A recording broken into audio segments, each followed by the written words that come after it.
Isang ordinaryong araw sana. Hanggang sa isang iglap, naging impyerno ang buong lugar. Pero sa gitna ng kaguluhan, may isang lalaking hindi pwedeng sumuko. Dahil kapag tumigil siya kahit isang segundo, siguradong kamatayan ang naghihintay. Pero ang tanong, makakaligtas ba siya sa gabing puno ng mga halimaw? Sa malapit na hinaharap, nagbabala ang mga siyentipiko sa sangkatauhan na ang mundo ay malapit ng maharap sa pinakamalaking krisis nito sa kasaysayan. Ang mga pandaigdigang temperatura ay umaabot sa mga bagong tugatog na pumatay sa milyon-milyong isda, sumira sa maraming uri ng hayop, at naglabas ng bakterya mula sa natutunaw na yelo sa polar. Ang ilang mga bansa ay nahaharap na sa kakulangan sa pagkain at ang mga tao ay nagsisimulang magkagulo. Sa Thailand, tiniyak ng gobyerno sa mga lokal na mayroon pa rin silang masaganang mapagkukunan dahil sa mahigit 10 taon na pagkakahiwalay sa labas ng mundo.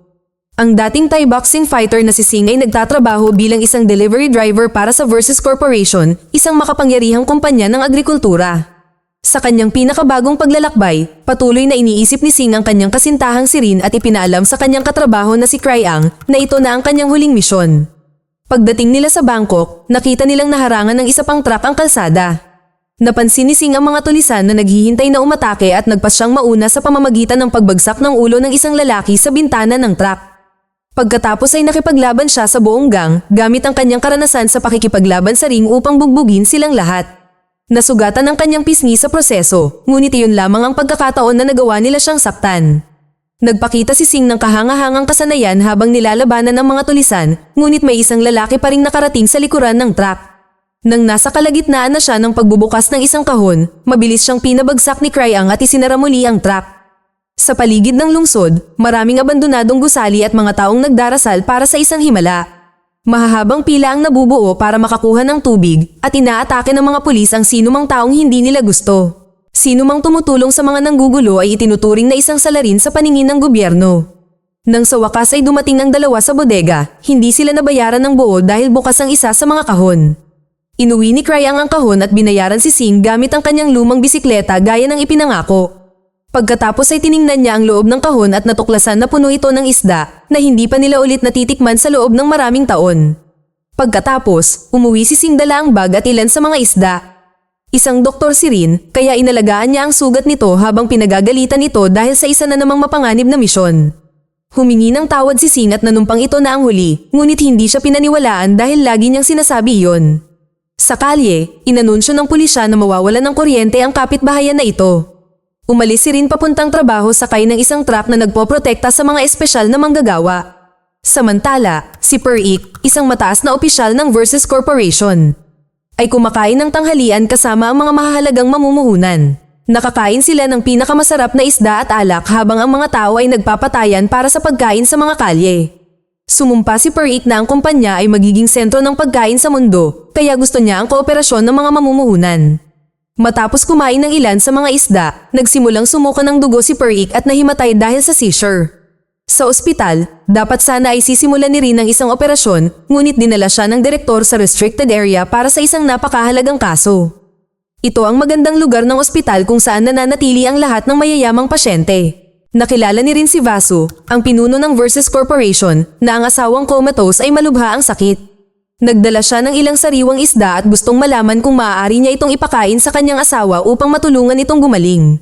Sa tingin ni Rin ay hindi magandang ideya hanggat hindi nasusuri ang isda, ngunit ipinaalala ni Vasu sa kanya na pinapakain niya ang buong bansa at nagpas siyang gawin ang mga bagay sa kanyang paraan. Samantala, nagkokombulsyon pa rin si Per-ik nang dalhin siya, at agad siyang pinatahimik ng mga doktor. Gayunpaman, patuloy siyang sumusuka ng dugo, at hindi nagtagal ay nagsimula siyang mabulunan. Nagmadali ang mga doktor na magsagawa ng CPR dahil nangingitim ang mga ugat ni Per-ik at nagkalat ang dugo sa lahat ng dako, ngunit namatay pa rin siya. Ilang segundo matapos mawala ang karamihan sa medical team, dumidilim ang mga mata ni Per-ik at nagsimula siyang magkumbulsyon muli. Sumigaw ang isang nurse nang atakihin niya ito. Pagkatapos ng pulong, bumalik si Rin at ang direktor sa pangunahing lugar ng ospital at nadatnan ng mga staff na nagtatakbuhan sa takot. Dalawang doktor na nagdurugo ang bumagsak sa sahig bago muling lumitaw ang isang zombie na si Per-ik at kinagat sila. Sa bahay, narinig ni Singh sa radyo na may emergency sa ospital at dapat lumayo ang mga tao sa lugar na iyon. Agad siyang umalis sakay ng kanyang bisikleta at hindi niya nakita ang isdang gumalaw sa mangkok.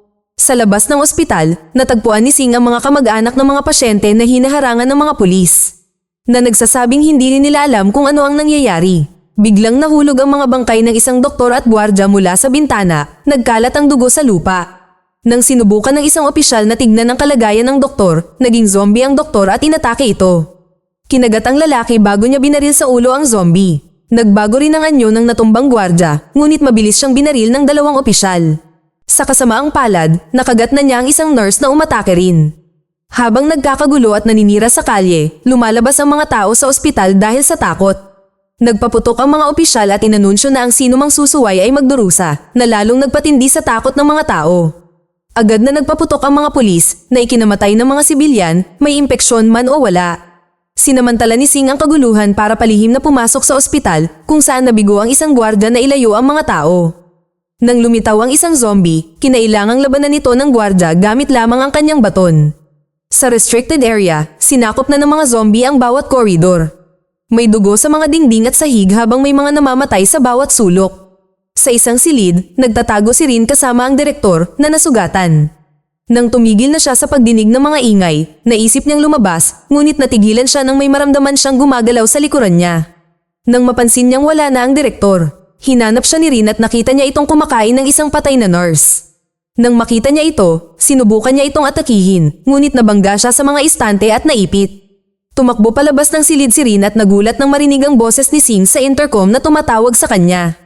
Sinubukan niya itong sagutin, ngunit sa sandaling iyon ay nawalan ng kuryente. Sa bawat palapag ng ospital, nagpatuloy ang massacre at mas maraming zombie ang nalilikha sa bawat segundo.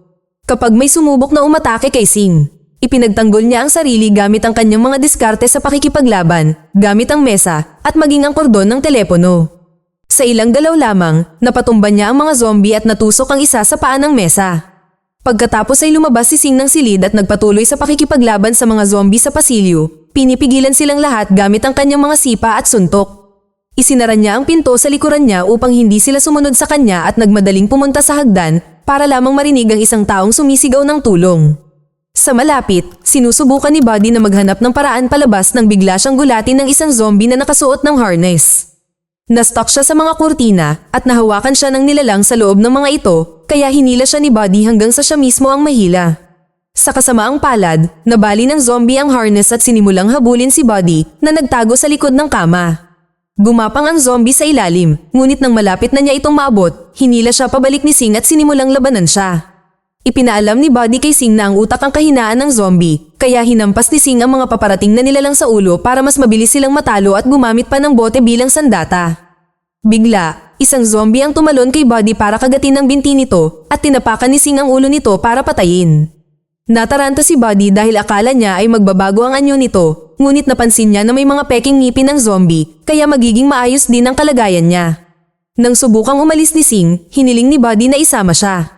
Ang kanyang ina ay nagtatrabaho sa ikatlong palapag kasama si Rin, kaya pinayagan ni Singh ang bata na maging gabay niya.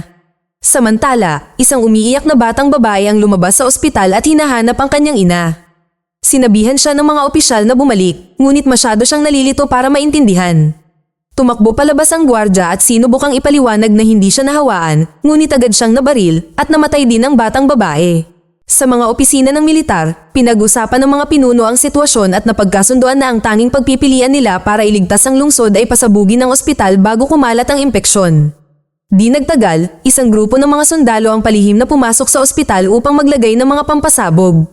Sa pinaghihigpitang lugar, palihim na lumilipad si Rin ngunit nakita nilang nakakandado ang pinto ng security office. Ang mga susi ay nasa nanginginig na katawan ng isang gwardya, kaya maingat niyang inabot ang mga ito upang agawin. Ngunit nagising ang gwardya bilang isang zombie at inatake siya.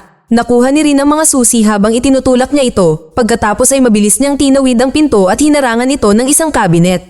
Pagkatapos, tiningnan niya ang mga security camera at natuklasan na walang kahit isang ligtas na lugar sa ospital.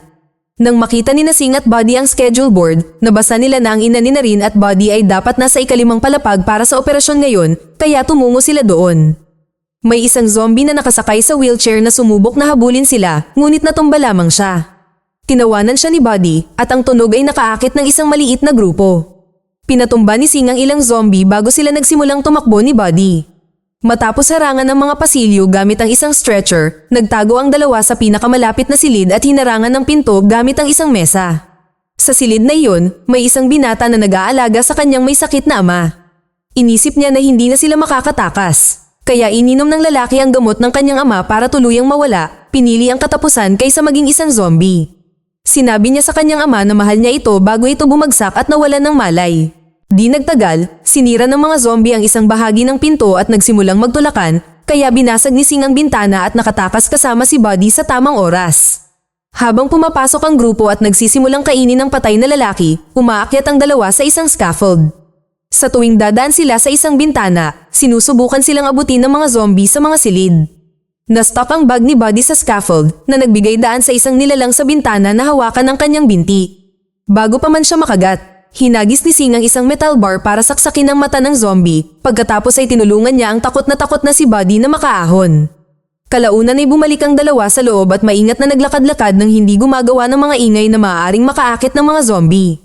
Nagtago sa likod ng isang counter, natagpuan nila ang ina ni Buddy na si Mink at niyakap siya ng bata ng may ginhawa. Ibinigay ni Mink kay Sing ang kanyang inhaler bago sinabihan si Sing na nasa ikasampung palapag si Rin. Gusto ni Buddy na sumama siya sa kanila, ngunit nakagat ito, kaya hiniling niya kay Sing na alagaan ang kanyang anak. Isang umiiyak na Buddy ang kumapit sa kanyang ina at kinailangan itong hilahin ni Sing palayo ng sapilitan. Habang papasok sila sa susunod na pasilyo, kinagat ni Buddy ang kamay ni Sing para makalaya at tumakbo pabalik kay Mink para lamang matuklasan na isa na itong zombie. Umungol siya sa kanila mula sa likod ng bintana ngunit nagambala nang makarinig siya ng iyak ng sanggol. Sinamantala ni Sing ang pagkakataong buhatin si Buddy at tumakbo sa pasilyo, sinipa ang anumang zombie na lalapit sa kanila hanggang sa makarating sila sa hagdan. Pagkatapos ay nagsimulang umiyak si Buddy, sinasabing ayaw na niyang magpatuloy. Ipinaalala ni Sing sa kanya na gusto ni Mink na mabuhay siya para makumbinsi siyang sumama sa kanya. Samantala, natuklasan ni Rin na ligtas si Vaso sa kwarto ng kanyang asawa.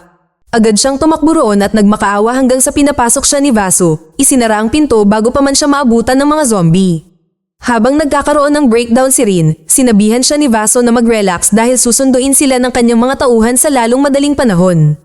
Kasabay nito, nakatanggap ng mga utos ang mga pinuno ng militar na iligtas si Vaso at ang kanyang asawa. Nagprotesta ang ilang kalalakihan dahil mayroon na lamang silang 30 minuto bago sumabog ang mga bomba. Ngunit napilitan pa rin silang umalis. Nang lumapag ang helicopter sa bubong, nakita ni Sing at Buddy ang mga ilaw sa hagdan.